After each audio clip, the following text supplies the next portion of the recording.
Uma boa noite para todos e todas, sejam todos bem-vindos, todas bem-vindas a mais um encontro da Teologia Pé no Chão.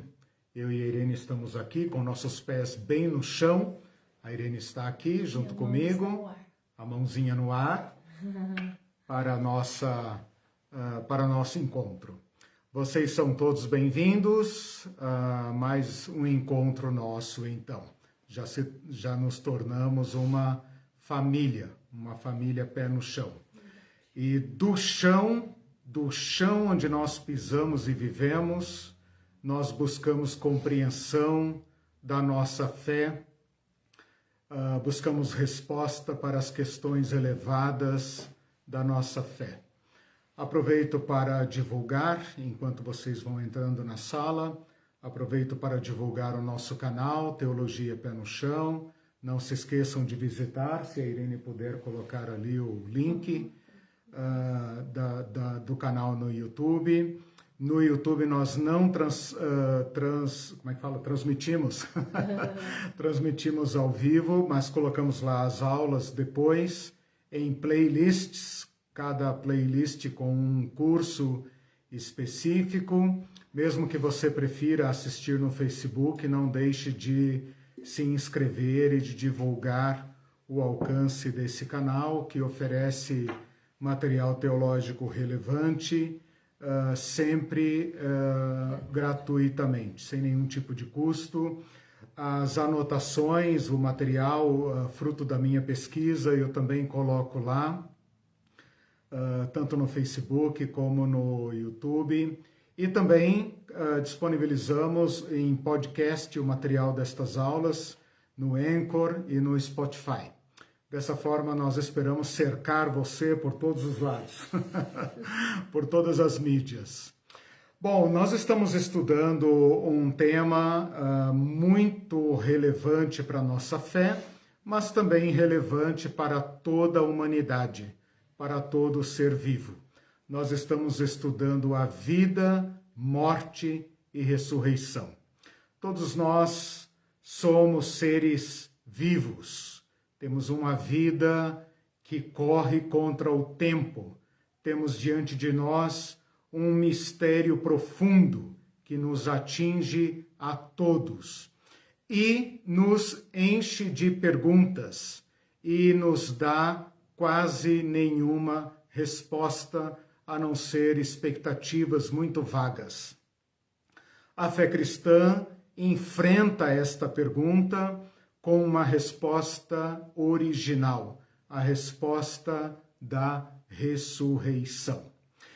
Bom, é em cima deste território, então, que nós estamos conversando. Este curso é a segunda etapa de antropologia. Na primeira parte, nós estudamos a constituição do ser humano, a natureza do ser humano, porque eu entendo que aqueles elementos são fundamentais para nós entendermos a matéria, então, desta segunda etapa, que é vida, morte e ressurreição. Já fizemos uma aula de apresentação, já trouxemos a problemática da vida, já trouxemos a problemática da morte e desde a aula passada, esta e quem sabe a próxima, estamos tratando da morte de Jesus. Pode soar muito natural que eu esteja ocupado, então agora, ocupando vocês com a morte de Jesus. Mas para responder a uma pergunta justa, por que é que nós estamos tratando da morte de uma pessoa, quando o tema desta aula, deste curso, melhor dizendo, é a morte do ser humano, a morte como problema. A resposta a esta pergunta é original da fé cristã, é que a morte de Jesus Cristo é uma morte cujo significado alcança a humanidade.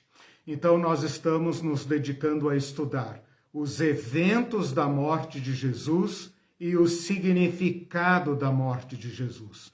Todas as perguntas relacionadas ao evento e ao significado, podem ser colocadas aqui.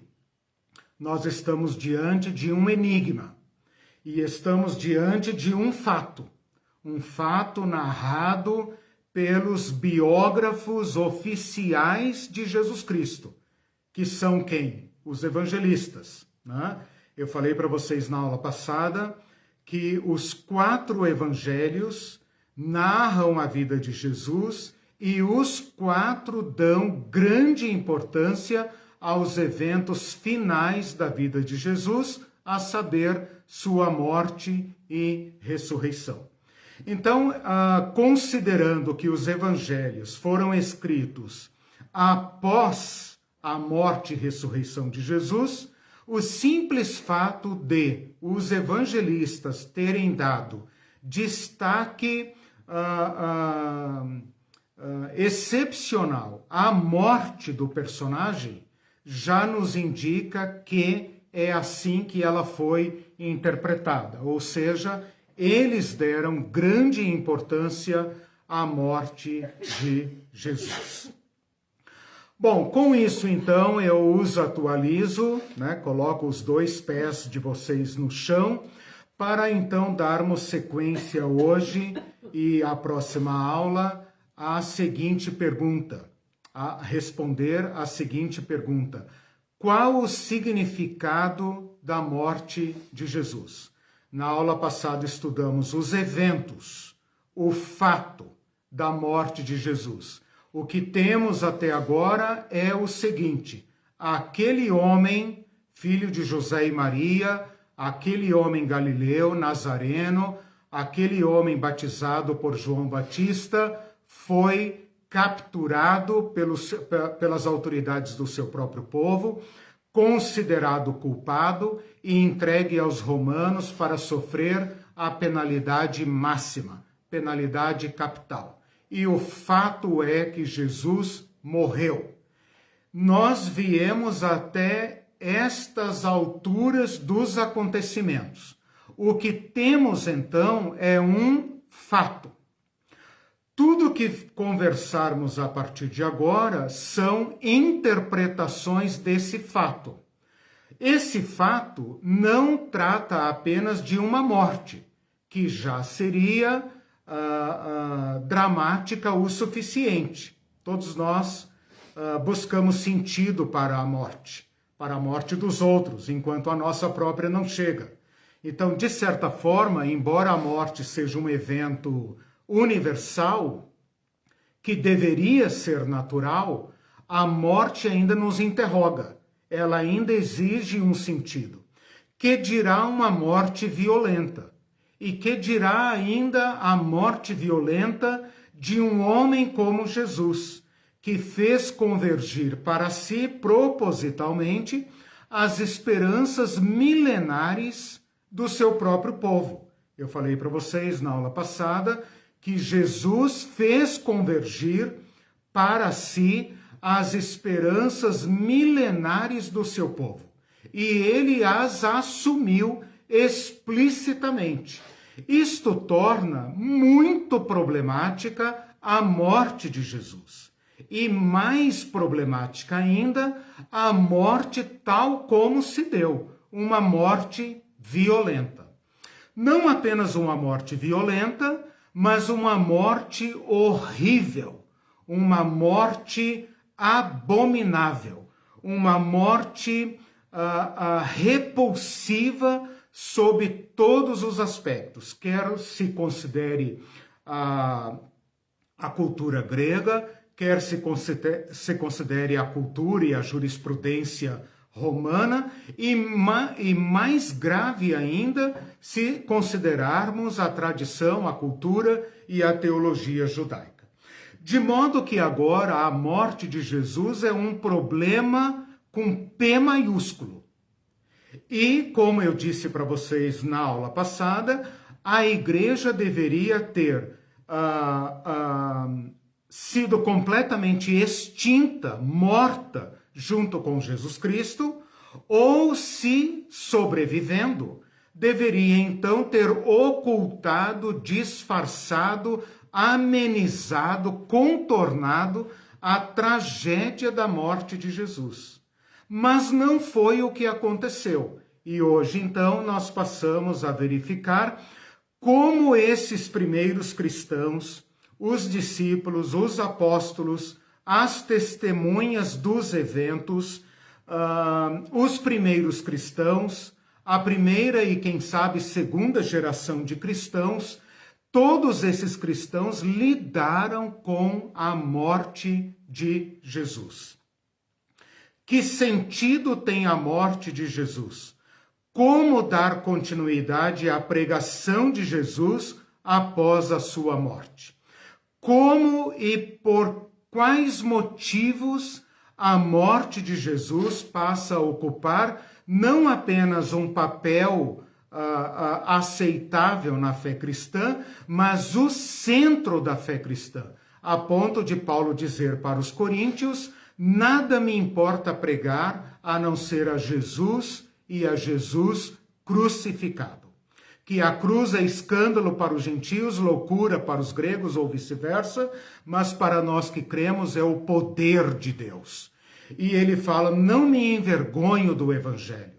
Pelo contrário, o evangelho é agora o motivo da minha vida. Nada mais me importa a não ser pregar o evangelho.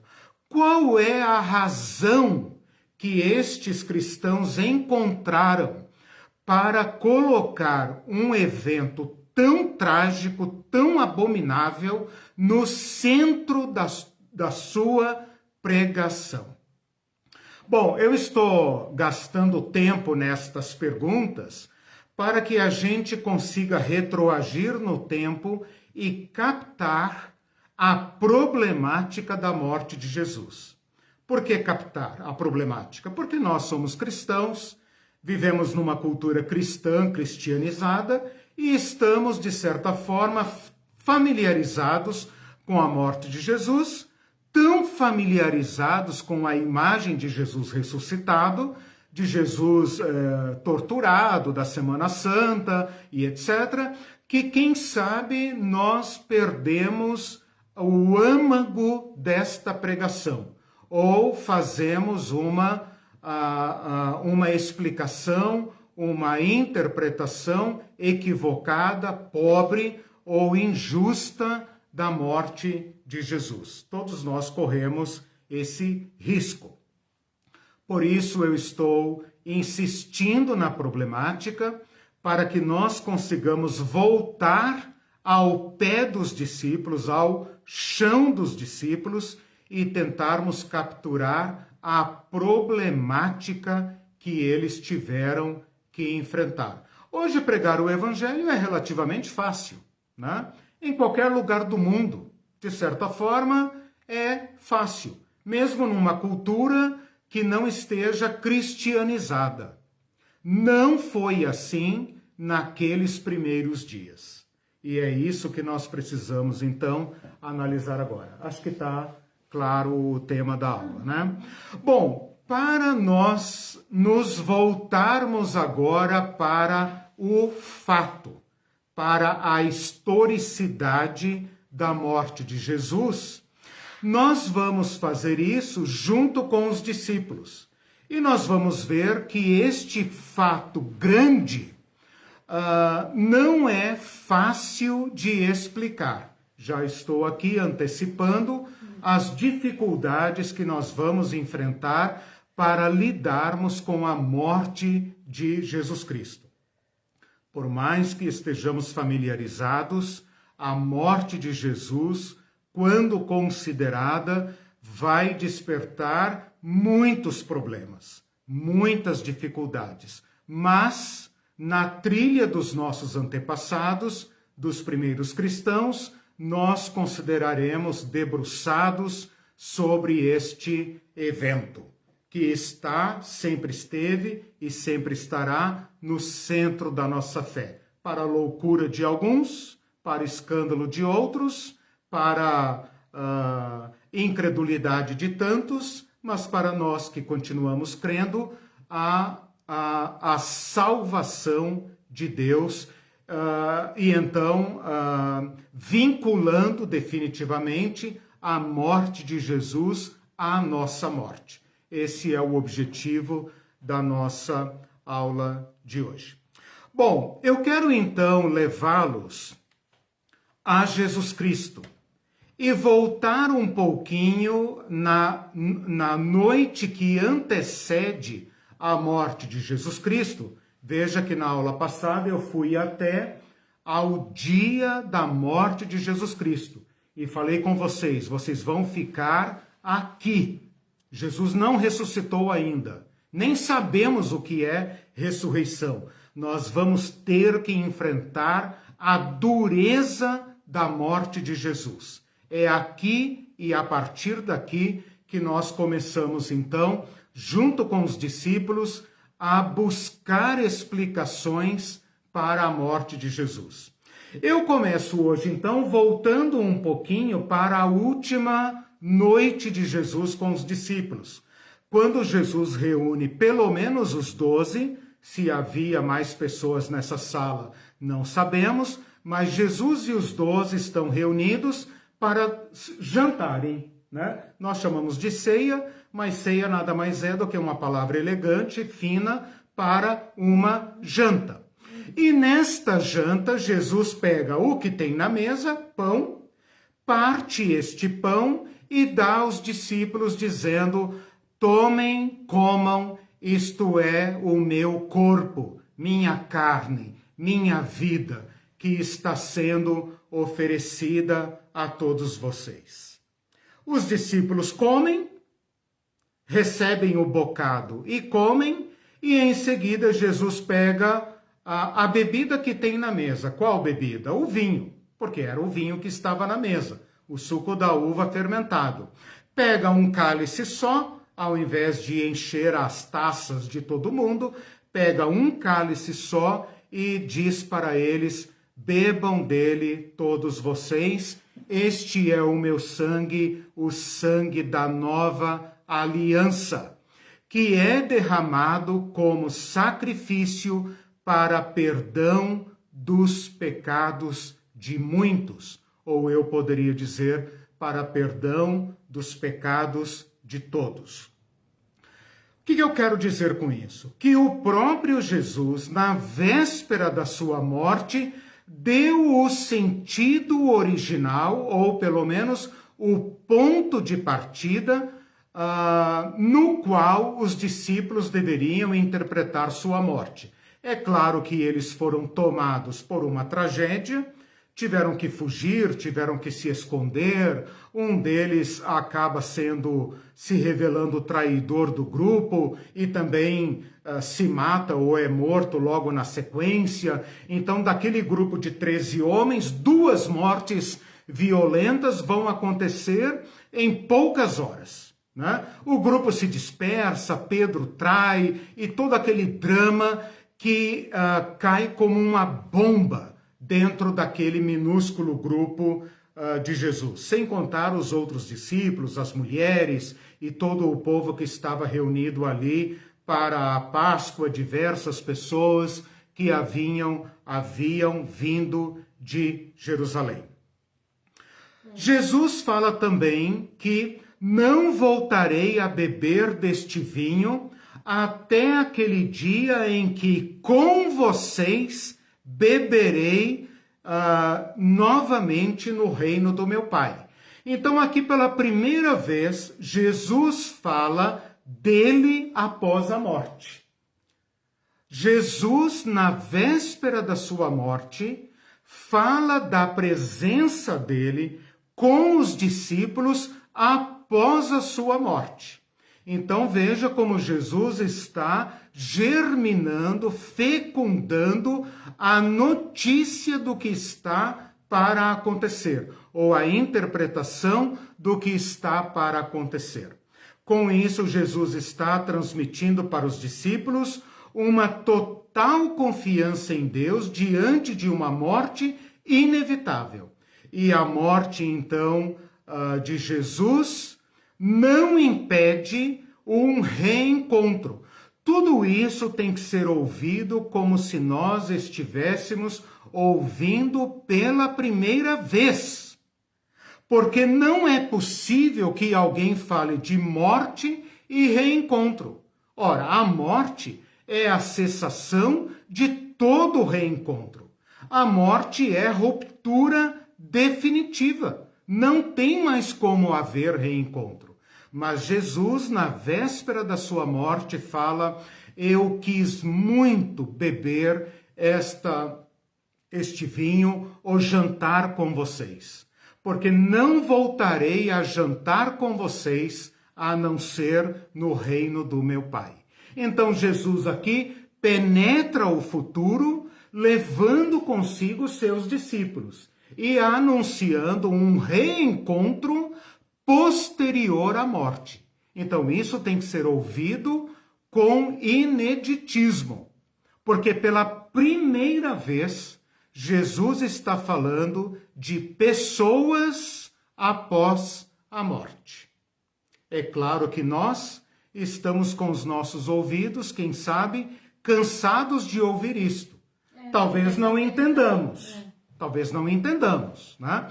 Talvez creiamos sem entender. Mas chegou a hora, então, de, como diz a Bíblia, retinir os ouvidos, desconfiar das palavras e fazer as pegadas que Jesus fez com seus discípulos. Eles não entenderam nada, né?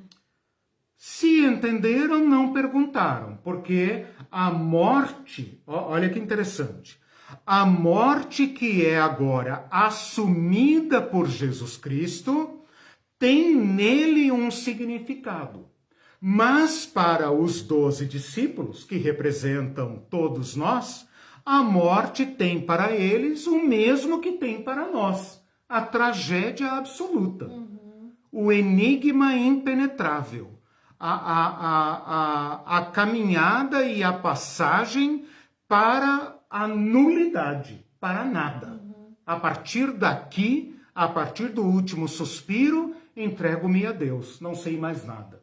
E Jesus penetra este enigma dizendo: eu voltarei a tomar vinho com vocês no reino do meu Pai. E ele não fala: eu estarei do lado de lá tomando vinho, enquanto vocês estarão do lado de cá, ou enquanto vocês, sei lá, morrerão. Nós estaremos do lado de lá, né? Então, como a Irene falou aqui, nós podemos pensar que eles ouvem isto como nós ouvimos, sem saber de Jesus Cristo, porque Jesus Cristo ainda não ressuscitou. E a ressurreição é algo absolutamente improvável. Ninguém nunca ressuscitou. Ninguém nunca havia ressuscitado. Né? Eu acho que era chocante, principalmente porque eles nem acreditavam ainda na morte. Exato. Então foi chocante, talvez eles não estavam entendendo nada. Exatamente. Tomado de tristeza. Há a possibilidade deles terem entendido a morte também como uma coisa figurada? Olha, a gente só pode tomar por base aqueles relatos, aqueles anúncios da paixão que eu falei na aula passada, em que eles se enchem de tristeza e não perguntam. Né? Então podemos tomar aquilo ali como um descritivo, representativo da atitude dos discípulos. Bom, ultrapassado esse momento, então, da morte de Jesus, ultrapassado aquele sábado de luto terrível, longo, né? Eu escrevi um poema que eu costumo publicar na época da Páscoa, em que eu falo o sábado mais longo da história, porque Jesus está lá e nós não podemos ir lá, não podemos cuidar do corpo dele, não podemos dar a ele um sepultamento digno, porque é sábado e porque o túmulo está guardado por forte escolta romana e os discípulos estão trancafiados, quem sabe aterrorizados, dispersos, para não chamar a atenção, absolutamente aterrorizados. E depois, então, desse longuíssimo sábado, as mulheres, tinha que ser as mulheres, né? As mulheres teimosamente falam: vamos lá, já passou o sábado, o túmulo está guardado, os homens não vêm conosco, tem soldados romanos lá, mas quem pode impedir mulheres quando querem alguma coisa, né não? E elas foram lá. E com esta sua insistência, com esta sua teimosia, né, santa teimosia, elas acabam se tornando as primeiras testemunhas do túmulo vazio. E voltam então rapidamente para contar aos homens, que estão aonde? Onde tinham estado desde sábado, trancafiados. E estas mulheres narram coisas absurdas. E os discípulos então correm para ver. E então se tornam testemunhas oculares secundárias, porque as primárias foram as mulheres. E assim Jesus começa a iluminar o sentido da sua morte. Eu quero então agora passar a falar para vocês como Jesus ensinou a igreja a interpretar a sua morte. Então eu vou pegar o Jesus ressurreto, tá? Vou pegar os encontros de Jesus com os discípulos de Emaús, com os 12 discípulos, e mostrar como Jesus ensinou a igreja primitiva a interpretar sua morte. Com isso, eu já estou começando a responder a pergunta que dirige esta aula, e a próxima. A pergunta é: como os discípulos interpretaram a morte de Jesus? Eles interpretaram segundo a metodologia do próprio Cristo. O próprio Cristo mostrou para eles como eles deveriam interpretar sua morte. Por exemplo, o encontro de Jesus com os 2 discípulos no caminho de Emaús. Jesus se aproxima deles, provavelmente com o rosto coberto, como os viajantes costumavam fazer quando estavam em tempo aberto, em terreno arenoso, cobriam o rosto, ficava apenas os olhos de fora, eles não reconhecem quem é aquele homem, né? Os orientais não se olham nos olhos diretamente, de modo que Jesus se aproxima deles e fala: o que vocês andam conversando pelo caminho? E os discípulos falam: você é o único cara que participou da Páscoa em Jerusalém e não sabe do que aconteceu? E Jesus aqui, com um toque de humor, né? O humor é por minha conta, mas essa pergunta de Jesus é maravilhosa, né? Ele fala: quais? E eles então começam a narrar o que havia acontecido com Jesus. E Jesus começa a falar com eles sobre a interpretação das Escrituras. E Lucas registra assim, que os discípulos deveriam crer tudo que os profetas disseram. E Jesus pergunta, de modo até irônico, como se eles devessem saber, como se fosse desnecessária a explicação. Porque ele fala: porventura não convinha que o Cristo padecesse e entrasse na sua glória?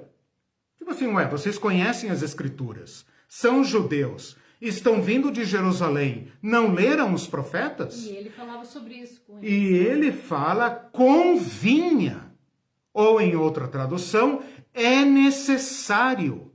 Pergunta: por que é necessário?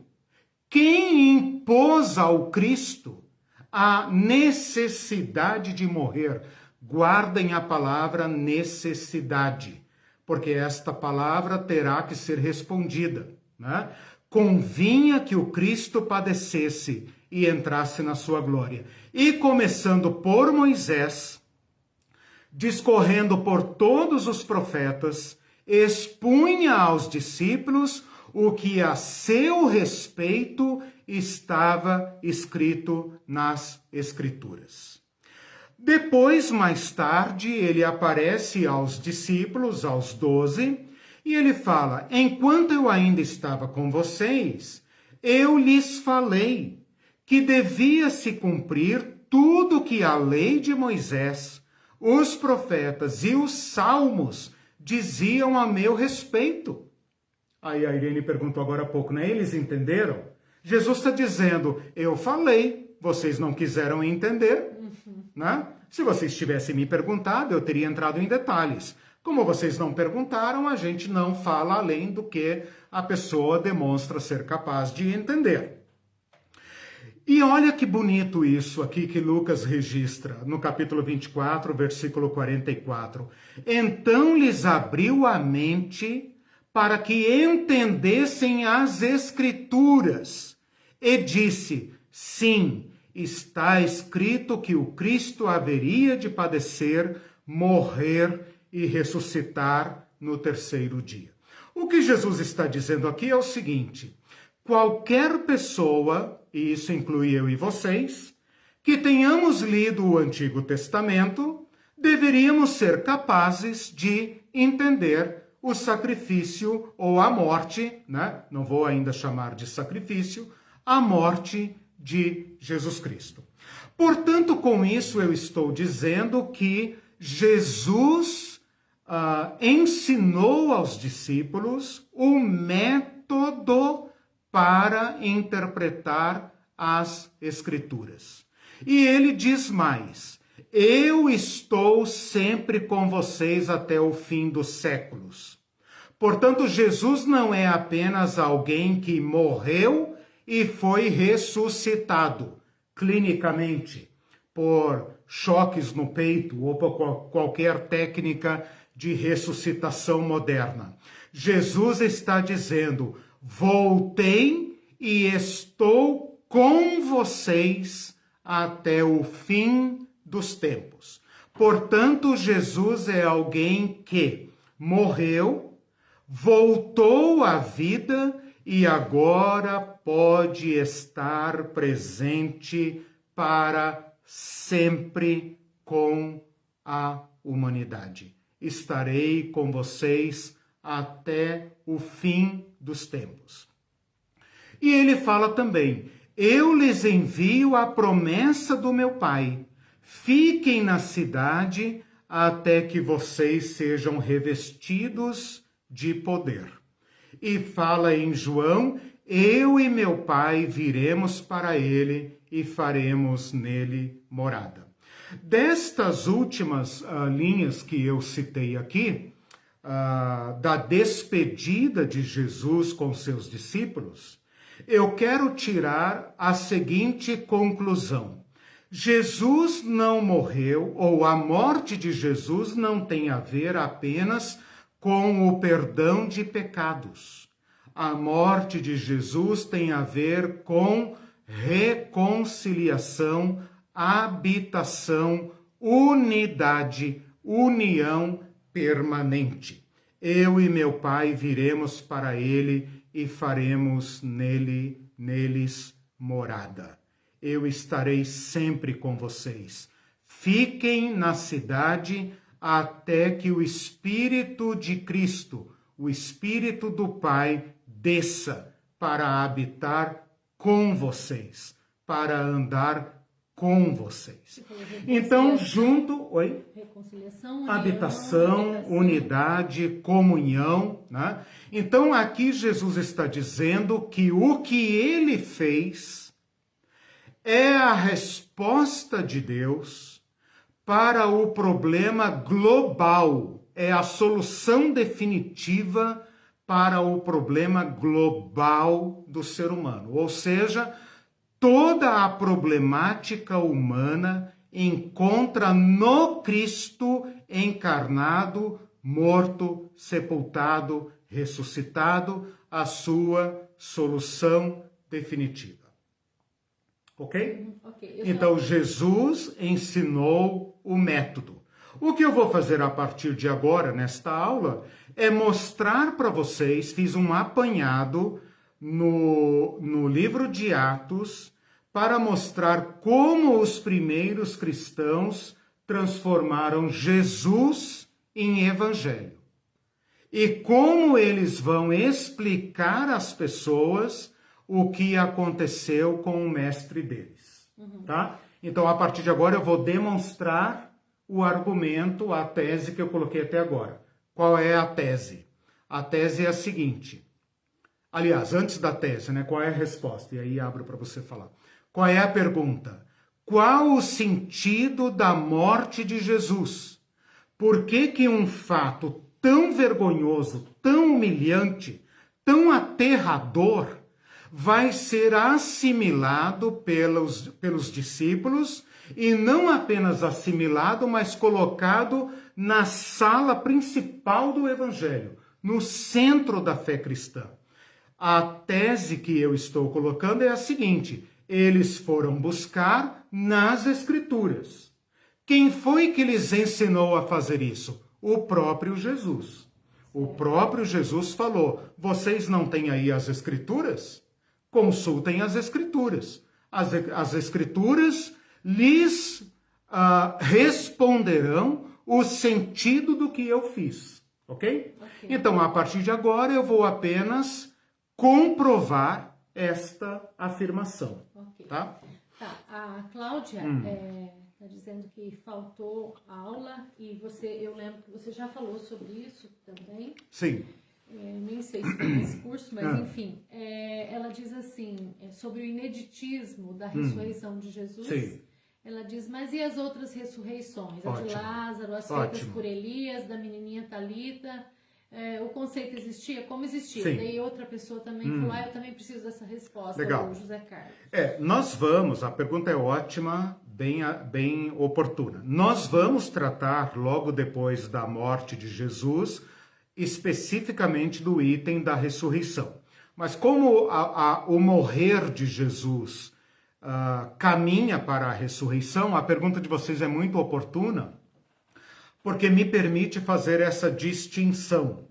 Nós podemos dizer o seguinte: ressuscitações são conhecidas na história da humanidade. Pessoas hoje podem morrer e serem ressuscitadas mediante técnicas. É claro que as técnicas de ressuscitação moderna não estavam disponíveis no passado. Portanto, essas ressuscitações que a Bíblia relata podem ser colocadas na categoria de milagres e de super milagres. Por quê? Porque não havia nenhum outro recurso para ressuscitação de uma pessoa morta. Por falar em milagre, o caso de Lázaro é o máximo, né? A ressuscitação máxima, porque ali fica claro que se trata de uma pessoa morta, né? Que ultrapassou todos os limites da possibilidade de ressuscitação. Agora, tem uma característica que vocês hão de convir, né? Que todas essas ressurreições são volta à mesma vida. Certo. Portanto, nenhuma dessas ressuscitações são ressuscitações para uma nova qualidade de vida. Ou seja, todas as pessoas ressuscitadas, quer por milagres, por demonstrações de poder de Deus sobre a morte, quer por técnicas da medicina moderna, voltam a morrer oportunamente. Ou seja, cumprem o seu ciclo de vida, da sua vida biológica, e caminham para a morte definitiva. E a outra diferença é que elas ressuscitam com o mesmo Exato. corpo físico. Voltam à mesma vida. A morte de Jesus, então, é inédita, singular. Por isso ele é chamado as primícias dos que dormem e primogênito dos mortos. Porque o que aconteceu com Jesus é único, uniquíssimo. Corpo glorificado. Né? O que Jesus não tem uma palavra para isso, excepcionalíssimo. Né? Por isso ele é unigênito, único, singular. Né? E faltam palavras aqui para colocar em questão o que Jesus Cristo representa. Aí vocês estão entendendo por que ao tratar de vida, morte e ressurreição, Jesus ocupa o centro do nosso curso. Porque ele vivencia na sua experiência humana a experiência da humanidade e transforma a experiência da humanidade. Mas vamos devagar, né? Vamos devagar. Bom, eu vou então agora passar a demonstrar a minha resposta. A resposta de que os discípulos, as primeiras gerações de cristãos, buscaram nas Escrituras as explicações necessárias para a morte de Jesus. Antes de prosseguir, deixe-me só fazer aqui uma diferenciação para vocês ficarem tranquilos. Eu vou demonstrar desta aula para a próxima, isso é importante anotar aí, eu vou demonstrar desta aula para a próxima a evolução da teologia da morte de Jesus. Então, hoje, eu vou dar as respostas mais básicas, as respostas primárias que estão contidas no livro de Atos, que registram os relatos da expansão do Evangelho desde Jerusalém até Roma. Então, o livro de Atos registra o programa de expansão do Evangelho, de Jerusalém, Judéia, Samaria, até os confins da terra, né? Então, Atos começa em Jerusalém, capítulo 1, capítulo 2, vai terminar lá no capítulo 28 em Roma, e de lá sendo espalhado por todo o mundo. Você chamou de evolução do quê? Evolução da teologia da morte de Jesus. Na próxima aula, eu vou, então, aprofundar essa teologia indo para as epístolas. Porque as epístolas são tratados escritos aonde os apóstolos, principalmente Paulo, vão aprofundar a explicação destas perguntas. Então, Atos vai tratar de explicações orais, porque são sermões públicos, e as epístolas vão tratar de respostas por escrito, portanto, mais elaboradas, mais aprofundadas. Então, se hoje ficar alguma pergunta assim, poxa, não entendi, não ficou claro, calma, né? Que a próxima aula nós vamos descer um pouco mais fundo para elucidar, pelo menos no que toca às perguntas desta aula, né? O assunto é gigantesco, daria um curso, né? Mas nós precisamos apenas colher das Escrituras a explicação que a Igreja deu, que a teologia cristã dá a respeito da morte de Jesus, ok? E é extremamente importante porque é basilar para a nossa fé. Basilar. Então, assim, coloque tudo que você aprendeu de lado assim, não joga fora. Apenas coloque de lado para tentar ouvir. Eu estou fazendo esse exercício, já dei aula sobre isso. Mas eu próprio estou fazendo esse exercício. Estou testando na Irene aqui. De tentar levantar novas perguntas. Tipo, há alguns anos atrás eu estudei isso aqui e me satisfez, mas agora eu tenho mais perguntas, né? Então nessa trilha aqui que eu estou colocando vocês.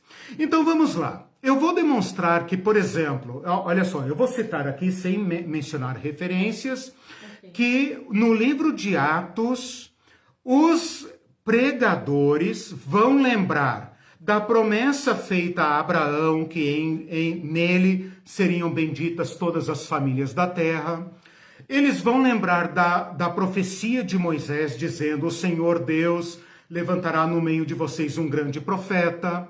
Eles vão lembrar que Salmos fala que o servo de Deus seria traído. Vai lembrar que Salmos fala que ele teve sede, mas lhe deram vinagre no lugar de água. Salmos vai falar do justo que sofre e é abandonado ao ponto de gritar: meu Deus, por que me desamparaste? eu estou aqui cercado de feras e eu estou clamando a ti. Eles vão lembrar disto, eles vão lembrar que o salmista fala: Senhor, não tem saída para mim, na tua mão entrego o meu espírito. Eles vão lembrar de Davi dizendo: não permitirás que o teu santo veja corrupção, não permitirás que a minha alma fique no Sheol. E Pedro vai dizer explicitamente: ora, meus irmãos, a sepultura de Davi está entre nós, a alma dele ficou no Sheol e o corpo dele se deteriorou, né? Se nós abrirmos a sepultura de Davi, vamos encontrar os seus restos mortais, mas sendo profeta, anunciou o que agora aconteceu com o filho de Davi. Então veja como a igreja está fazendo uma pesquisa teológica do Antigo Testamento para buscar as profecias a respeito de Jesus. Eles vão lembrar do trono de Davi que seria eterno e vão lembrar que esse Cristo prometeu trazer o reino eterno de Deus, e então vão entender que a morte de Jesus tem a ver com essa eternidade. Eles vão lembrar de salmos de Davi que falam: disse o Senhor ao meu Senhor, assenta-te à minha direita, até que eu ponha todos os inimigos debaixo dos teus pés. E eles vão entender que isso se refere a Cristo. Eles vão entender que Jesus Cristo é a pedra rejeitada, né? Agora se cumpriu aquilo que o salmista disse: esta pedra que vocês rejeitaram, Deus a elegeu para colocar no fundamento e no topo do que ele está construindo. Jesus é essa pedra rejeitada. Eles vão lembrar supremamente das profecias, por exemplo, a respeito do renovo de Davi, da raiz de Jessé. Isaías fala: do tronco seco de Jessé brotará um renovo, e eles vão entender que esse renovo é a ressurreição de Jesus.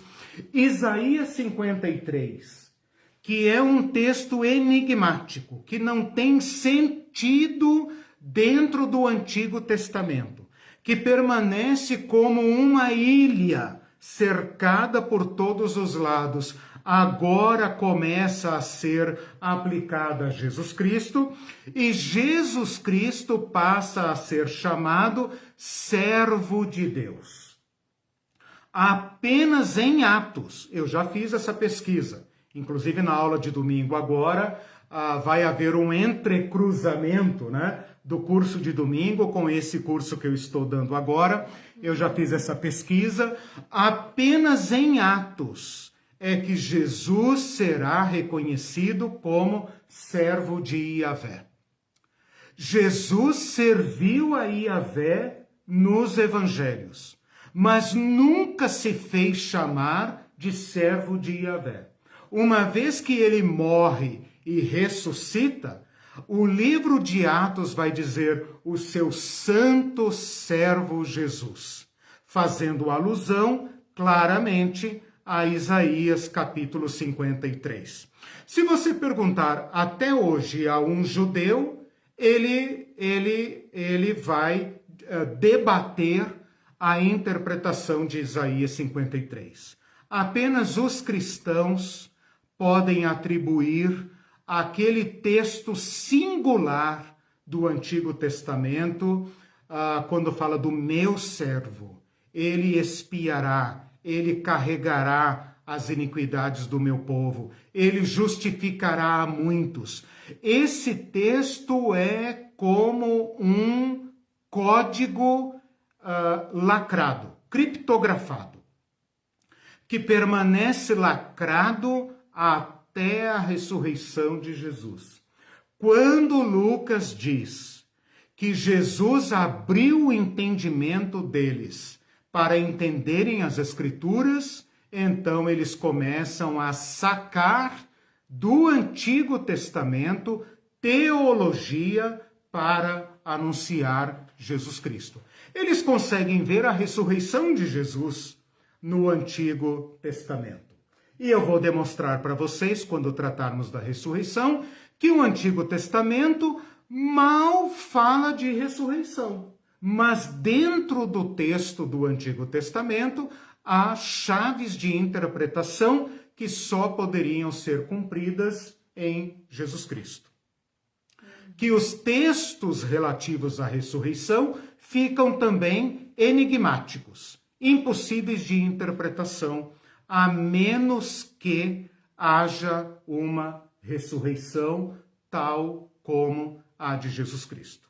Bom, essas são algumas referências que eu coletei para demonstrar que a igreja primitiva, primeira e segunda geração dos cristãos, recorreram às Escrituras para buscar respostas para a morte de Jesus Cristo.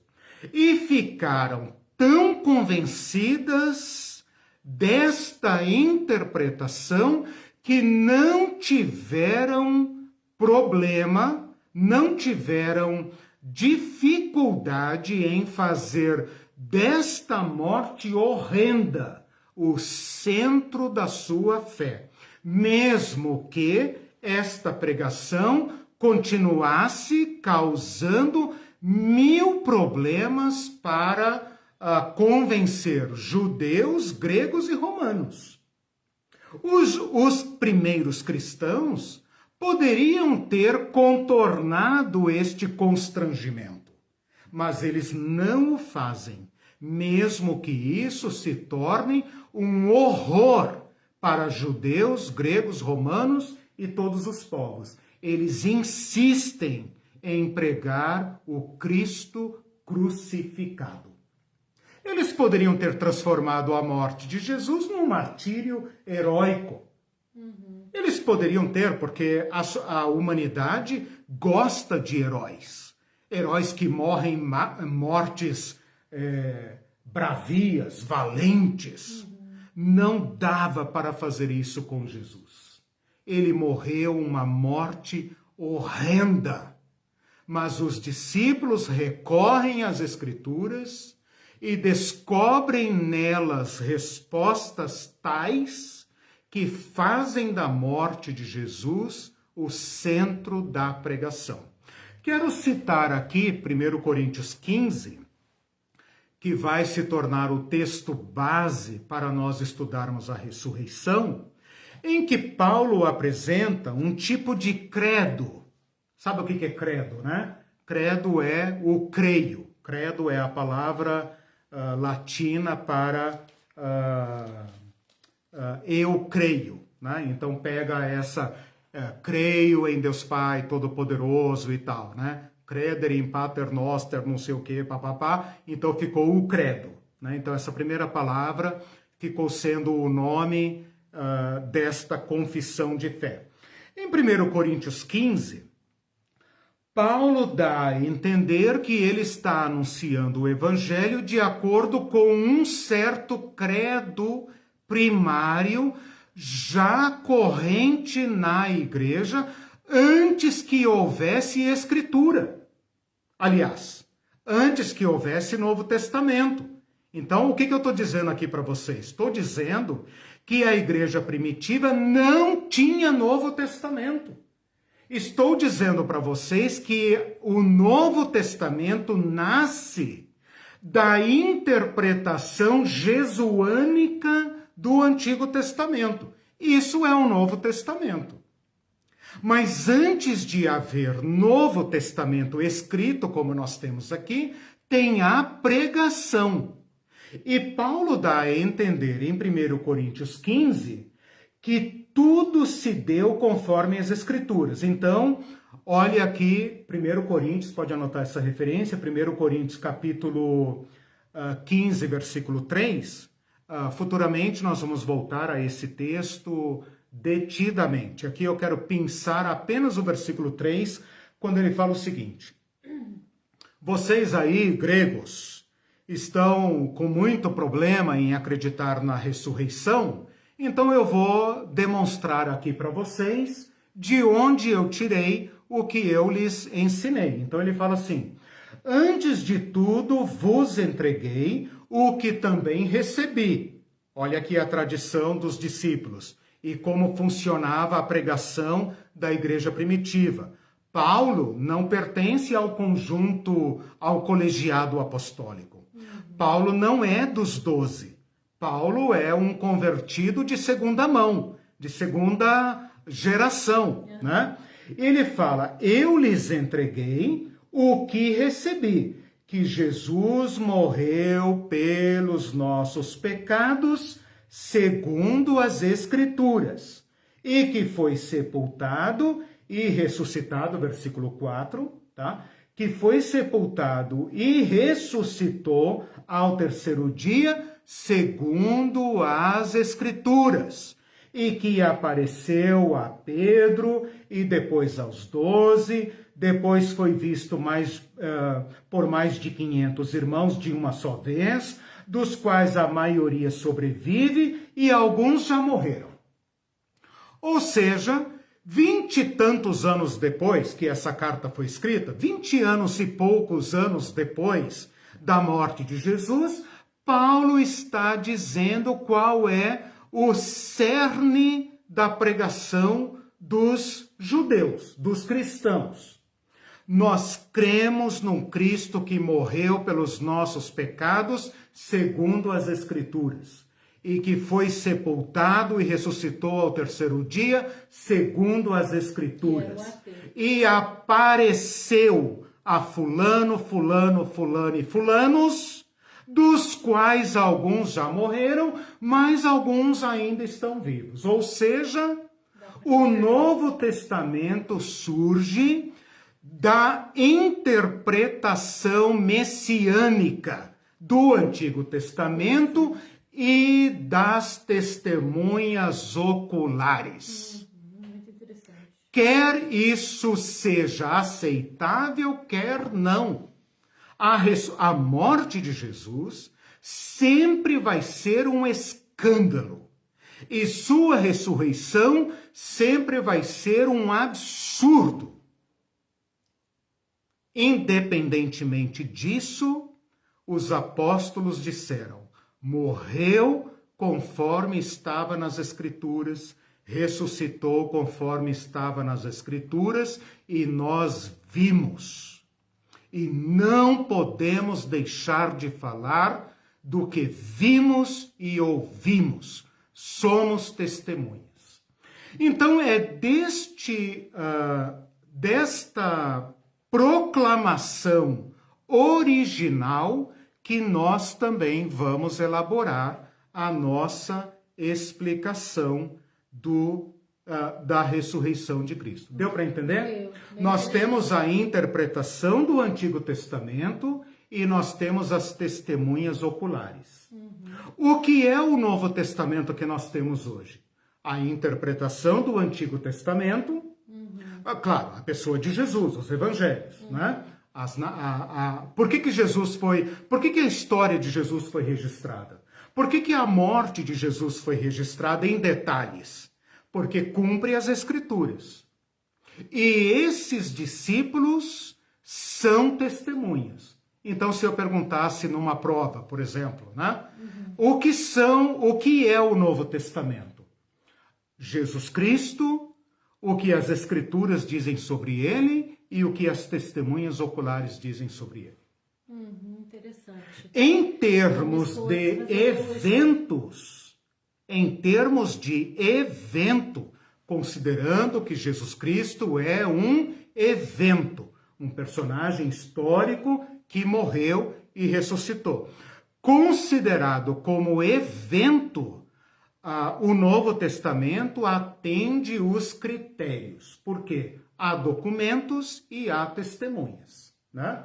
Agora, nós que lemos, aceitamos se quisermos, mas atende os critérios de qualquer evento histórico. Quando as pessoas vêm com esse papo de prova científica, ora, meus irmãos, prova científica para fatos históricos, fato histórico é uma redundância, né? Para a história, São documentos e testemunhas. Nesse sentido, o Novo Testamento quis nos transmitir que houve um homem que morreu e ressuscitou. Isso é absurdo agora, como era absurdo lá. Nunca foi fácil. Nós vamos ter que lidar com isso também, né? E o meu objetivo ao levantar este problema é mostrar para vocês que nós precisamos rever o significado da morte e da ressurreição de Jesus.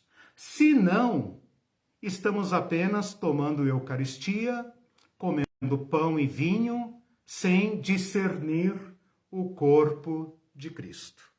Jesus falou, façam isso em memória de mim. Estamos nós aqui fazendo isso em memória dele. Dois comentários aqui, Sim. Depois tem um meu também. A Denise Monteiro falou, precisava de uma morte tão cruel assim, pensando de forma racional. Muito bom. Esta pergunta eu vou deixar para a próxima aula. A pergunta, eu posso até dar uma palhinha aqui, mas Dá uma palhinha. Veja só. Esta pergunta da Denise toca num problema, porque hoje eu estou tentando responder o problema de como as primeiras gerações de cristãos lidaram com o enigma da morte. Certo. Esta pergunta que a Denise coloca, ela está presente no Evangelho, mas ela pode ser considerada uma pergunta, assim, digamos, de segundo grau, um segundo nível da teologia, que hoje está no centro do debate. Por quê? Vou dar uma palhinha aqui. Por quê? Porque durante muito tempo, durante muitos séculos, a igreja tem tratado a morte de Jesus apenas no quesito da necessidade e necessidade sacrificial. E esta resposta se gastou. Ela não faz mais sentido nem para os crentes, nem para os críticos. Embora ela ainda seja válida, mas ela precisa ser agora, então, rediscutida. Por quê? Porque o fato de nós colocarmos um Deus que precisa de um sacrifício leva cristãos a votarem e a se aliarem a governos violentos sem choque de fé. Exatamente. Então, assim, cristãos que votam, agora eu vou ser bem explícito, né? Porque a ocasião me permite. Cristãos que aderem a projetos sanguinários, a projetos vitimários, a governos, políticas e sociedades que convivem em paz com a destruição da vida, já perderam o sentido da morte de Jesus.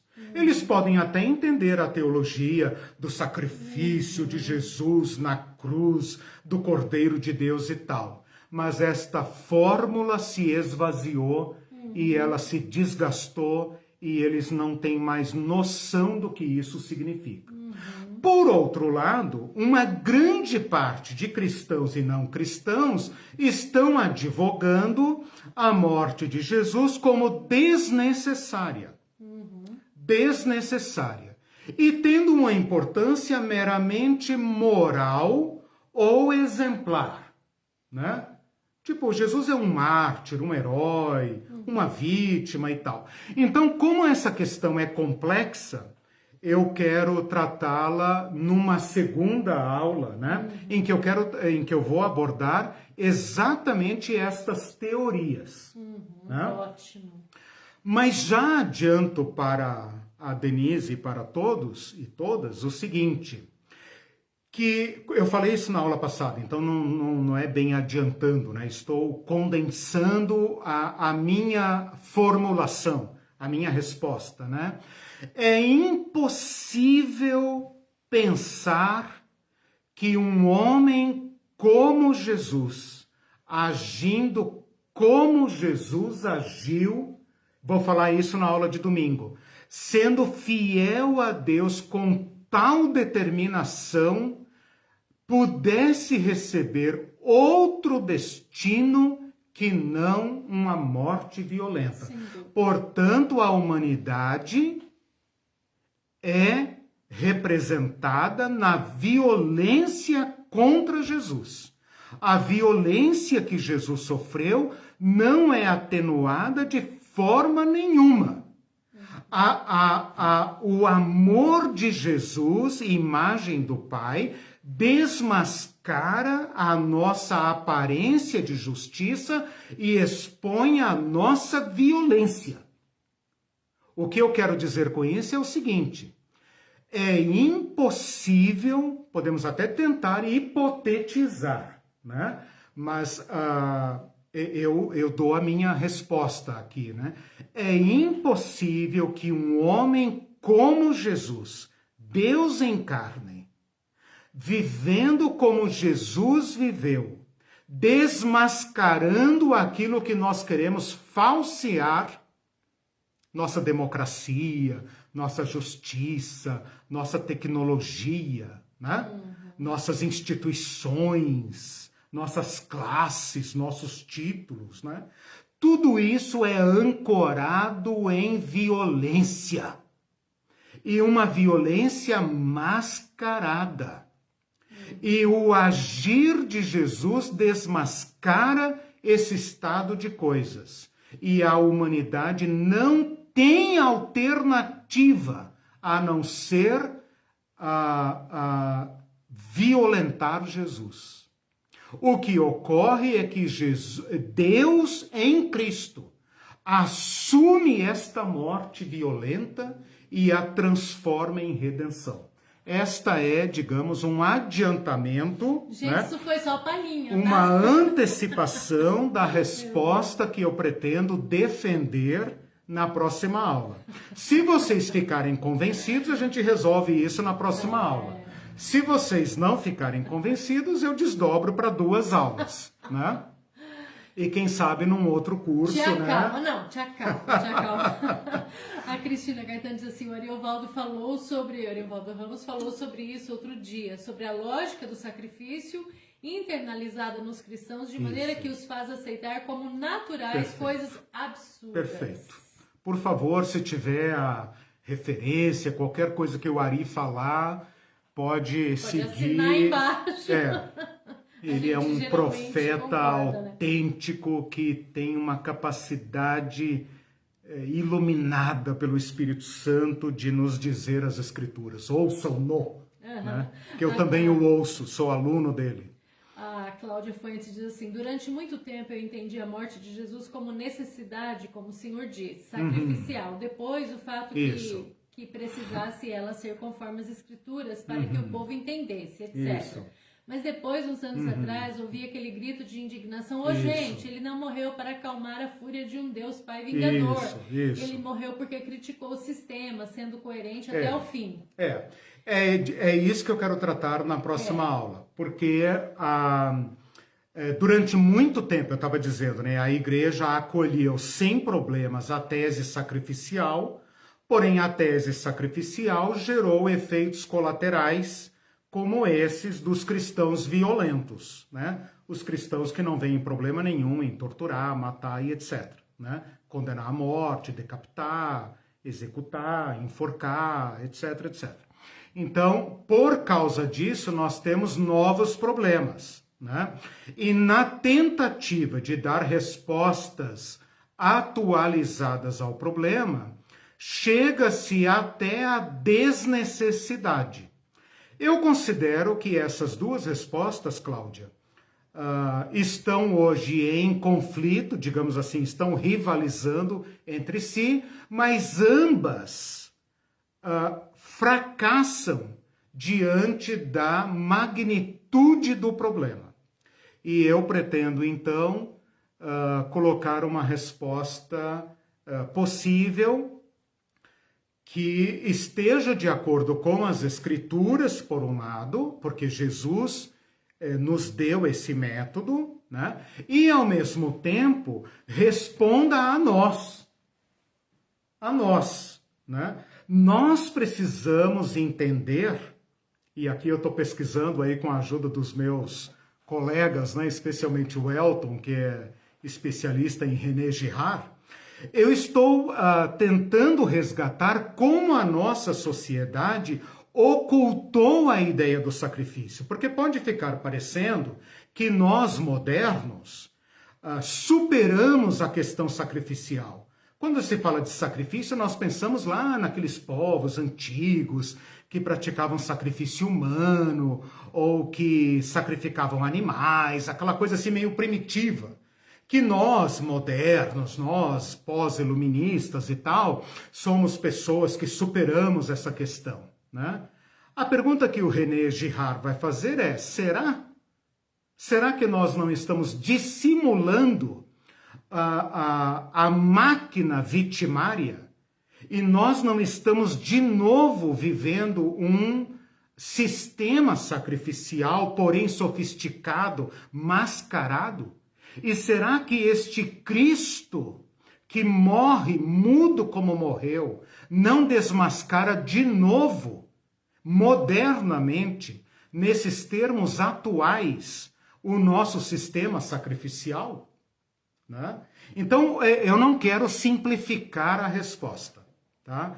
Eu quero colher essas teorias, vou apresentá-las na próxima aula, e quero propor uma formulação que faça sentido às escrituras, à tradição da igreja e às nossas perguntas modernas. Um comentário do Mindu, ele diz assim, como fazer propaganda de um Deus que se deixa matar, ainda mais naqueles tempos? Exatamente, esse é o âmago da questão, né? Jesus é o anti-herói. Esse é o problema, Mindu, irmãos e irmãs. E essa é a questão. Como Paulo, filósofo grego, cara, rabino, né? Formado em 2 escolas, um homem de sabedoria, digamos, plural, né? Como aqueles rabinos, como aqueles homens puderam transformar um homem como Jesus em herói. Herói, entre aspas, né? Não gosto da palavra herói, né? Muito menos super-herói. Mas como? Então, é aí que eu quero que a gente entenda a nossa vinculação com Jesus, porque veja, este não é um curso de cristologia ou de soteriologia, né? Este é um curso que pretende explicar qual relação você, vocês têm com este evento de Jesus. Porque ele morreu, tudo bem, todo mundo morre. O que tem de diferente com a morte de Jesus? Ele ressuscitou? Bom, não sei, ressurreição é um negócio meio esquisito, né? Cadê ele, né? Cadê ele? Não sei, dizem que sumiu. Tudo bem. Tem testemunha? Tudo bem. Vamos dizer que ressuscitou. Sorte dele. Onde está o elo? Onde está o nexo? O que tem a ver a morte de Jesus com minha morte? Porque que os outros vão morrer, eu sei. O problema é a minha. Esta é a questão. Eu quero saber se Jesus responde ao problema que está posto na minha rota de vida. E se ele responde à minha problemática. Essa é a questão. Né? Então a gente está fazendo esta apropriação da morte de Jesus, mas resta aqui um problema. Um problema que talvez nós cristãos, católicos, protestantes, evangélicos, né, qualquer cristão entenda, ou entenda não, aceite. Né? Jesus morreu por mim. Tudo bem. Ele vai me dar vida. Tudo bem. Eu estou livre da condenação, beleza, tudo bem. Estou livre da reencarnação, estou livre de tudo que é ruim que vem aí na frente, eu tô livre. Mas que garantias eu tenho? Que garantias eu tenho que a morte deste homem é extensiva a mim? Que sentido tem esse bando de judeus heréticos, né? Porque a Bíblia chama eles de aireses, né? Então eles são uma vertente, uma seita judaica. Que sentido tem eles dizerem para aqueles varões judeus, israelitas, irmãos, creiam em Jesus Cristo? Para quê? Para quê? Onde está o elo? Onde está o nexo entre Jesus e nós? Esta é a questão. E a teologia tem que responder essas perguntas. Eu não posso pedir para que alguém creia em Jesus Cristo sem lhes dar as razões para crer. Porque pode crer em mim, pode crer em qualquer pessoa. Pode crer em Buda, pode crer em Maomé, pode crer em qualquer pessoa. Em qualquer mestre, qualquer guru, qualquer pastor, qualquer, sei lá, santo. E daí? Né? Jesus não se apresenta para nós como um homem bom. Então nós temos que achar aqui na pregação dos discípulos o nexo entre Jesus e a humanidade. Né? Como Paulo vai dizer. Na próxima aula eu quero chegar em Paulo, que é o cara que escreve, né? Quando ele fala, Cristo, este viver que agora tenho, vivo pela fé no Filho de Deus que me amou. Olha aí, Paulo individuando a salvação. Me amou e se entregou por mim. Isso é interessante discutir também. Uma apropriação individual de uma fé que é coletiva. Exatamente. Isso é interessante também, né? São muitas questões para a próxima aula. Você está atrasado ainda? Eu queria dar alguns exemplos de sermões. Deixa eu passar aqui rapidamente. Olha só, eu vou citar para vocês e aí depois vocês pesquisem. Atos 2, nós temos um belíssimo sermão de Pedro. Eu quero propor esses sermões como sendo sermões exemplificativos, né? Porque o sermão de Pedro não foi degravado, nem tinha ali um repórter, né? Copiando ipsis literis o que ele estava falando. Então, estes sermões de Atos são representativos das pregações dos primeiros cristãos. Então, se você analisar Atos 2, você vai ter um exemplo de pregação dos primeiros discípulos a respeito de Jesus. Então, o sermão de Pedro é mais ou menos assim, ó. Jesus foi aprovado por Deus, então é um homem autêntico. As provas são milagres, prodígios e sinais. Foi entregue pelo determinado desígnio e presciência de Deus. Portanto, a morte de Jesus não surpreende Deus. Mas aqueles que o entregaram são responsáveis. Porque Pedro diz explicitamente, nossas autoridades o entregaram à morte, para que morresse na mão de iníquos. Não exclui a responsabilidade. Nunca. O crime da humanidade está constando nas pregações. Depois ele vai falar que Deus ressuscitou a Jesus conforme profecias de Davi. Ele fala, Davi disse no Salmo 16, não permitirás que o teu santo veja corrupção, não deixarás que a minha alma fique no Sheol. E ele fala, olha, meus irmãos, o túmulo de Davi está aqui entre nós, está ali, ó. Podia até apontar com o dedo, está ali, ó, né? Então ele disse isso com respeito a Jesus, porque ele fala, era impossível que os grilhões da morte o retivessem. Depois ele vai falar, Jesus foi exaltado por Deus, e a prova de que Jesus foi exaltado por Deus e de que tudo que ele fez é aprovado por Deus é o derramar do Espírito Santo.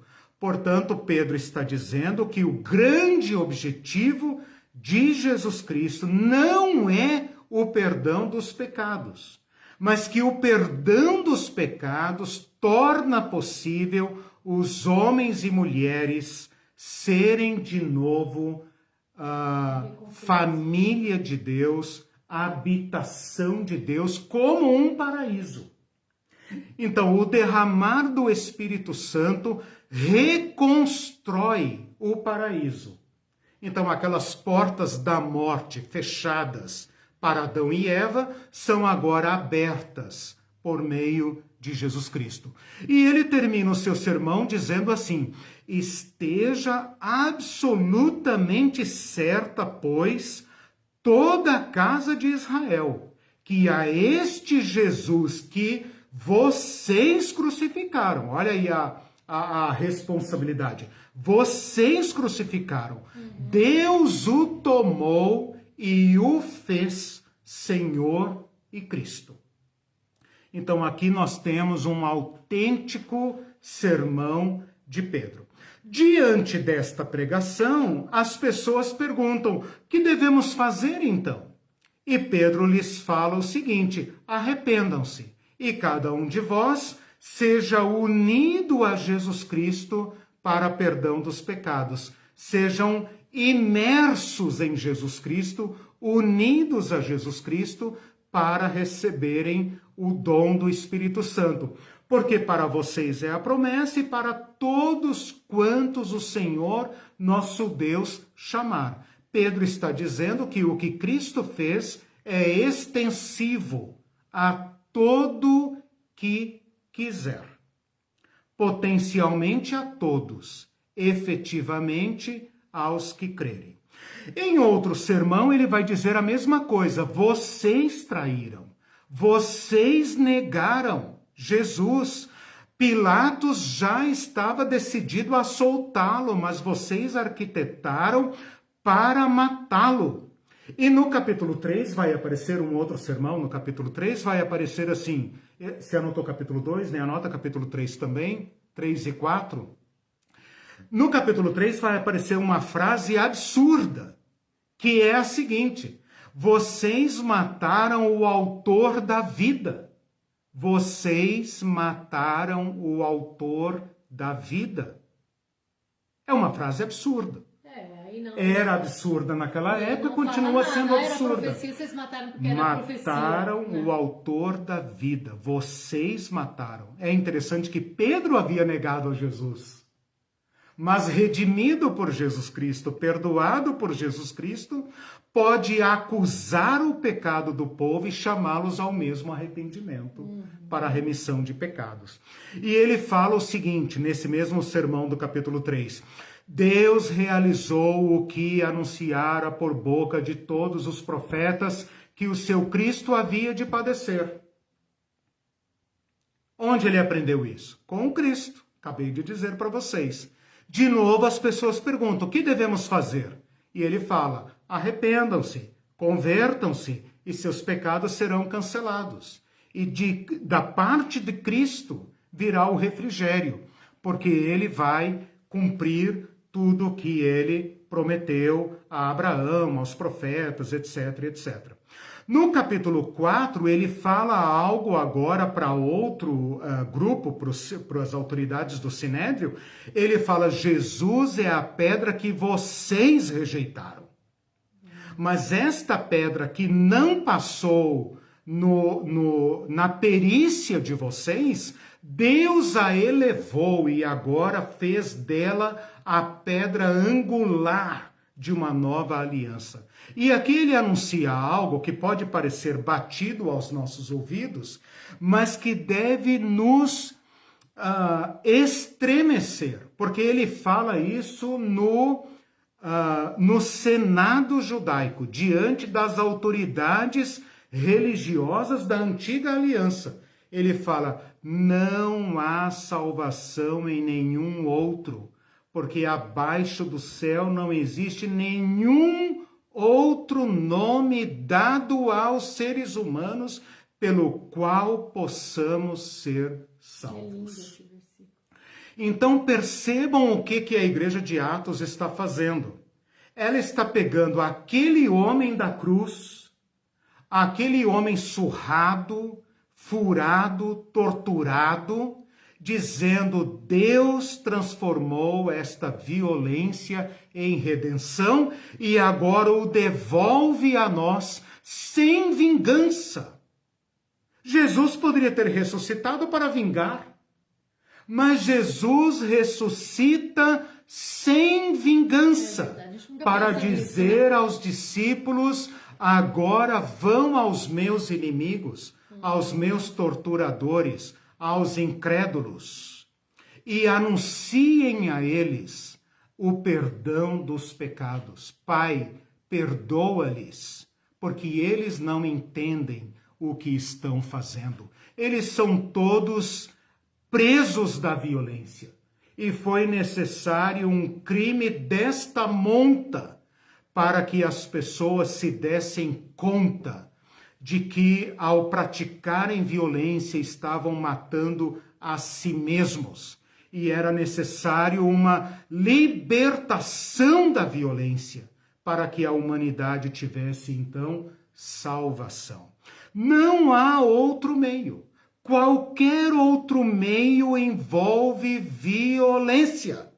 Portanto, não há nenhum outro nome, porque este é o único nome pelo qual Deus derrota a violência que nos constitui. Nossa, que lindo. Então, estas coisas estão na pregação da igreja. Se você analisar Atos 10, anote aí, Atos 10, Pedro anunciando o evangelho para Cornélio, mesma coisa. Nós somos testemunhas. Vocês o mataram. Você é centurião romano, cara pálida. Não fica me olhando com essa cara, não. Você provavelmente estaria lá. Se não estava, é porque não estava de serviço. Mas você estaria lá, comandando a execução ou a guarda. Agora vai se ver comigo.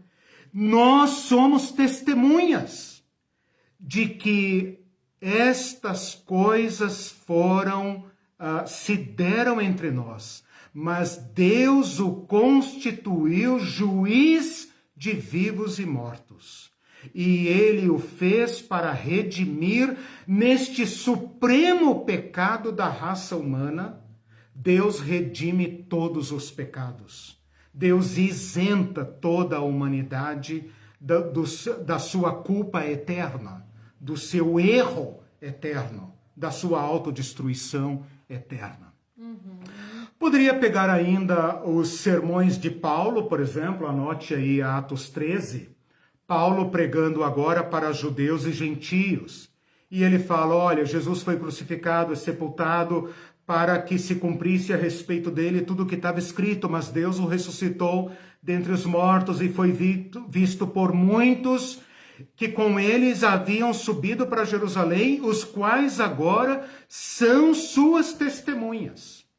E isso que nós estamos pregando é aquilo que foi anunciado aos nossos pais, como está escrito no livro de Salmos, capítulo 2. Olha aqui Paulo citando referência. Salmo 2: Tu és meu filho, hoje te gerei, cumprindo as santas e fiéis promessas feitas a Davi. Não permitirás que o teu santo veja corrupção. Por que é que o corpo de Jesus não se degenerou? Por que Jesus precisava um corpo? Jesus não tem problema de morte. Jesus é o ente santo filho de Deus. Mas para que os nossos corpos não fossem degenerados, apodrecidos e perdidos, Jesus Cristo vestiu-se de carne para trazer consigo, como ele prometeu: quando for levantado, levantarei todos comigo. Jesus assume esta cabeça da humanidade. E em Jesus Cristo, Paulo vai dizer, está fundada uma nova humanidade. Uma humanidade que pode viver em paz, sem violência. Bom, o mais aqui seria apenas repetir Atos 17, anote aí. Anote Atos 17. E que mais? Atos 26 e Atos 28. Pronto. Dei aqui para vocês, não vou cansá-los com mais referências, mesmo porque o tempo já está esgotado, mas fundamentalmente esta aula lidou com este problema. Qual o sentido da morte de Jesus? Como transformar uma tragédia em pregação de esperança. Mostrei para vocês que o método foi ensinado por Jesus Cristo, que ele mesmo deu o início, ele mesmo deu os primeiros sermões ao pregar para os discípulos, no caminho de Emaús, no cenáculo, nos 40 dias que passou aparecendo aos discípulos, ensinando estas coisas e enviando os discípulos. E depois, então, demonstrei nos sermões do livro de Atos como as primeiras gerações de cristãos transformaram a tragédia de Jesus Cristo em salvação, em mensagem de esperança e de salvação. Na próxima aula a gente aprofunda essa problemática. Depois de Atos 13, fala para mim. Atos 13, falei de... Atos... Não, falei Atos 17, senão não está claro. Não, porque eu tenho que correr lá e aqui, né, com os comentários. Atos 17... Então, peraí, Atos 13, Atos sermão de Paulo. Atos 17... sermão de Paulo no Areópago. Atos 18 tem ali Atos 18, Atos 18 ele só prega que Jesus é o Cristo e tal. Vocês podem... Eu vou colocar as minhas anotações lá. Depois você Atos 20 fala do testemunhar o Evangelho da Graça de Deus. Atos 26, Paulo apresenta o seu testemunho perante o rei Agripa. E Atos 28, Paulo chega em Roma e fala, olha, meus irmãos, não sou culpado de nada. O que eu estou pregando é o que Deus falou para os nossos pais. Vocês não entendem ainda? Então, alguns acreditam, alguns não acreditam e tal. E Paulo diz que até a incredulidade deles foi predita pelos profetas. Ok. Perguntas, comentários? Sim, últimos que nosso tempo já está esgotado. Deixa eu entrar aqui. Então, gente, eu quero pedir para vocês, quando fizerem... Eu perdi comentários porque eu não consigo ler. Então, quando forem fazer um comentário, não façam mais dentro da caixinha que vocês falaram boa noite. Façam no novo lugar, senão eu não consigo ler. Não aparece para mim, incrível. Não façam em resposta, façam com um comentário novo. Isso. A Cristina Caetano comentou que João Mossum fala sobre a lógica sacrificial do Deus mercado, né? Ela lembrou disso. Sim, ótimo. Bem lembrado. Ele mostra como o sacrifício está embutido e mascarado na nossa sociedade. Então, parece que nós superamos a lógica sacrificial, mas não superamos. Apenas a sofisticamos, né? O Jun Mossung e o René Girard e outros vão dizer que o capitalismo é uma religião, e uma religião irremissível. É uma religião mais cruenta do que as antigas, porque as antigas ainda tinham válvulas de escape para descarregar a violência e haver redenção. A religião capitalista não tem redenção. Se você fracassar, você é culpado e não tem redenção. Então é uma forma muito sofisticada, muito cruel de sacrifício. A Rosana Prado diz assim, o horror foi a morte de Jesus, é bem resumido em Filipenses, quando é dito que ele foi humilhado e obediente até a morte, exatamente. E é feita ressalva e morte de cruz. Mas a naturalização das circunstâncias de sua morte, e mais ainda a admiração e orgulho pelo sentido sacrificial dessa morte, criaram distorções e desvios medonhos na mentalidade de muitos cristãos. Exatamente. Por isso que não dá para hoje simplesmente dizer, foi um sacrifício para aplacar a ira de Deus. Tem muita coisa mal colocada aí. Né? Especialmente essa questão de aplacar a ira. Né? Isso é uma linguagem sacrificial que precisa ser explicada. Aí tem um da Cláudia aqui que eu não sei muito bem o que ela quis dizer. Gozado que ele diga vocês e não nós, porque afinal tudo bem que ele tenha sido perdoado, mas isso não altera a história, não sei do que. Acho que é daquele de Pedro, quando ele fala vós negastes, né? Eu acho importante esta pregação para não subestimar a responsabilidade humana pela morte de Jesus. Porque, como a Joana acabou de dizer, Joana, né? Rosana, aliás. Rosana, desculpa. Como a Rosana acabou de dizer, muitos cristãos hoje atenuam ou até perdem o sentido da morte de Jesus ao pensarem que Jesus, eu até falei isso na aula passada, né? Jesus é como aquele animalzinho que você compra para matar no Natal. Tipo assim, Jesus veio para morrer. Isso. Veio para morrer. Então assim, Jesus veio para morrer na cruz. Inclusive tem aquele evangelho apócrifo de Judas, que fez sucesso aí uns 10 anos atrás, que demonstra uma certa heresia a respeito da morte de Jesus, porque fala que Jesus arquitetou com Judas o trama da traição, como quem diz assim, Judas, cara, eu preciso morrer, dá um jeito aí. Então você arma pra cima de mim, depois eu te perdoo e tal, uma armação assim. Quando, na verdade, o que Jesus consegue fazer é prorrogar sua morte. Então Jesus sempre correu risco de vida. Por quê? Porque o modo de ser de Jesus desperta a fúria do sistema. Meus irmãos, não é difícil entender. Se qualquer de nós denunciarmos agudamente o sistema que nos rege, quanto tempo você acha que você viveria?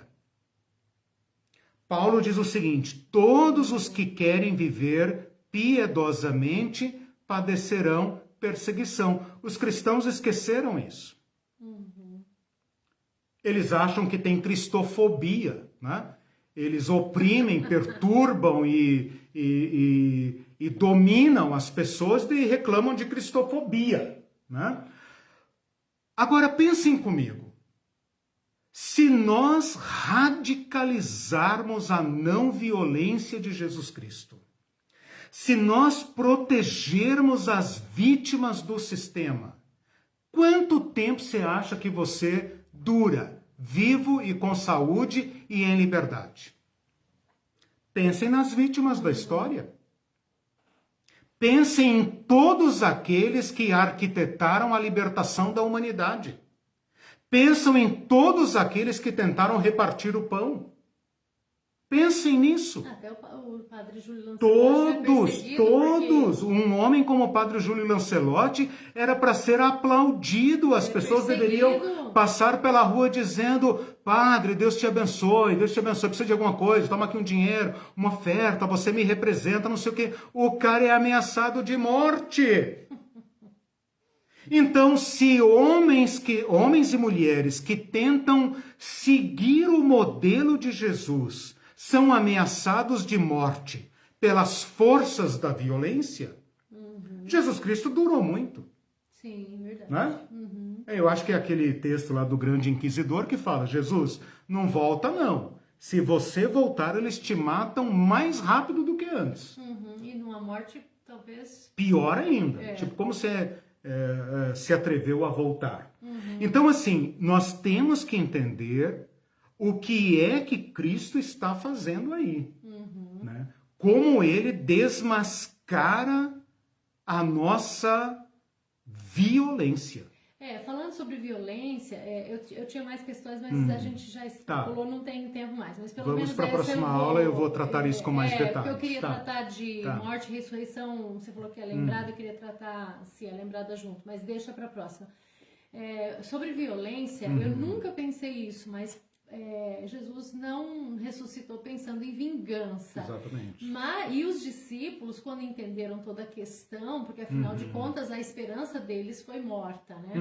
Eles podiam pensar em vingança. Então esses que adoram armas e adoram dizer que Jesus mandou pegar a espada, porque eles repetem muito isso. Exato. No final da história eles não falam que Jesus foi lá, pulou a orelha do soldado, que falou para quem vive com arma vai morrer pela arma. Essa parte eles não contam. Exatamente. Então, quem ama essa violência toda, Porque Jesus, tudo bem, ele fala assim, não, eu tenho corpo glorificado e tal, vou subir pro céu, mas ó, vou deixar uma missão para vocês. Vai lá, vão lá se vingar daqueles que me mataram, hein? Olha lá o que eles fizeram. E não houve isso. Não. Ou os próprios discípulos, né? Pelo menos a Bíblia não conta. Todos que eles vão ficaram ser assim, vítimas. eu vou matar aqueles nenhuma. caras, né? Foram pregar arrependimento e remissão de pecados. Quem prega violência deveria pensar nisso, porque eu nunca tinha pensado. Jesus e Pedro eu que não penso em violência, eu nunca pensei Pedro nisso. E Paulo pensam assim, meus irmãos, eu sei que vocês fizeram por ignorância. Né? Então não há da parte de Deus nenhuma violência, há remissão. Né? E isso tem que ser entendido no nosso contexto. Senão a gente fica com uma pregação inócua que não faz sentido. Okay? O último comentário, a Rosana diz assim, sem escrúpulo algum em me repetir, ansiosa pela próxima aula. Legal. E aí na várias próxima pessoas aula, têm 2 aulas que você fica... Gente, vocês param de fazer isso. Na próxima aula nós vamos analisar as teorias a respeito da morte de Jesus. Nós vamos ver como a igreja usou diversas analogias, diversas linguagens para acercar-se da magnitude desse ato de Deus. Né? E que nós também não vamos conseguir esgotar, mas nós podemos colher deste evento significado para a nossa vida, tanto individual como social. Né? Nós podemos ter vidas redimidas e sociedades redimidas, das quais as igrejas deveriam ser os exemplos. Então aí vocês veem o que Deus espera das suas comunidades, que as suas comunidades sejam exemplares na não violência e no seguimento de Jesus Cristo. Se elas estão seguindo isso ou não, né? Cada um de nós julgue e tome a sua decisão. Meus irmãos, tchau para vocês. Gente, nos obrigado vemos. pelas estrelas, tá? Que obrigado. No canal. Nos vemos tchau, no gente. domingo. Tchau, tchau. Beijo, bom fim de semana.